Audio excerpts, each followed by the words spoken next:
గడుపున carrot కీర juice తాగితే చాలా బాగుంటుందండి. క్యారెట్ కడుక్కొని ఇలా ముక్కలు కోసుకొని మిక్సీ వేసుకోవాలి. ఇలా మిక్సీ వేసుకోవాలండి. దానిలో కొంచెం ఒక స్పూను లెమన్ కలుపుకోవాలి. లెమన్ కలుపుకొని పొద్దున్నే పరగడుపున తాగితే చాలా డైజెషన్ చాలా మంచిది.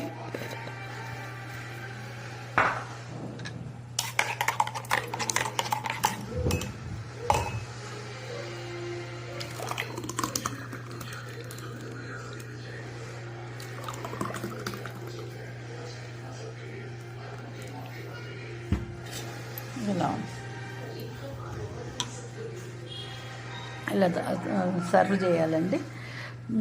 ఈ వీడియో కనుక నచ్చినట్టయితే లైక్ చేయండి, షేర్ చేయండి, సబ్స్క్రైబ్ చేయండి.